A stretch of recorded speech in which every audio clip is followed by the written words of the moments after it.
Iran. For most Americans, the story begins in 1979 with the Iranian Revolution and the hostage crisis. A group of revolutionary university students took over the American embassy in Tehran and held 52 diplomats hostage for 444 days. To help burn this into the American narrative, the news show Nightline was created with a nightly tally of the number of days since the crisis started. But to really understand, we have to go back to 1953, which is where the story begins for most Iranians. This was the year that the U.S. overthrew Iran's democracy and installed the Shah, a pro-U.S. dictator. In 1951, Dr. Mohammad Mossadegh was the first elected official who was appointed as Prime Minister of Iran by popular demand. He saw that the wealth needed to build Iran was leaving the country because over the past 50 years, its vast oil reserves were under British control at the hands of the Anglo-Iranian Oil Company, later to become BP, or British Petroleum. So Mossadegh became hugely popular for nationalizing the oil industry and taking back the oil. Hugely popular at home, but quite unpopular with the British government. Britain took Iran to the World Court over the matter and lost. They tried to hit Iran's economy by blockading the Gulf and halting trade. They tried to convince the U.S. to assist with regime change, but then President Truman was not interested. However, when U.S. President Eisenhower took office in 1953, Britain was able to persuade him under the Cold War pretext that Mossadegh relied on Iran's Communist Party for power.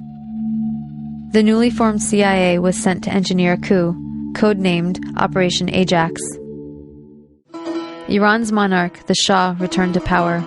He had previously been weakened by the new parliament, a short democratic experiment designed to limit his powers. After 1953, he returned fully backed by UK and US power, and the oil was soon flowing under control of Britain, America, the Netherlands, and France.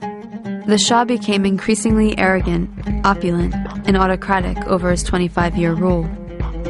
He instilled fear in the population with a secret police known as Savak, created by the American CIA and Israeli Mossad, that tortured and imprisoned those who dared to dissent.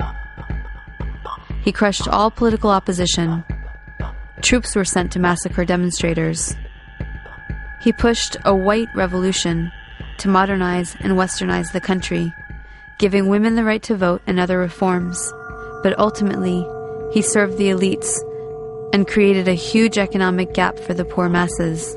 Powerful religious leaders saw that he was forcibly trying to rid Iran of Islam in a country that was 90% Muslim.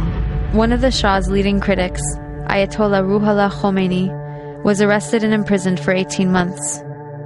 After his release in 1964, Khomeini was sent into exile for 14 years.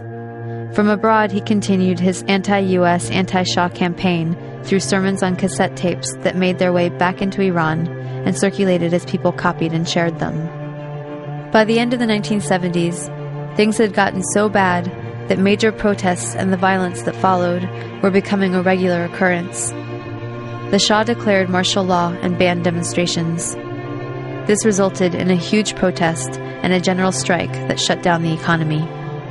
Soon over 2 million people flooded a public square in Tehran, demanding to remove the Shah and for Khomeini to return, and that is exactly what happened. One important thing to note is that the CIA orchestrated the 1953 coup out of the very same American embassy in Tehran that was later the site of the hostage crisis, right after the Shah was overthrown by popular revolution in 1979. The students were convinced that once again, the U.S. had plans to overthrow their revolution. In fact, U.S. President Carter did send a NATO general to instigate a military coup, but it failed.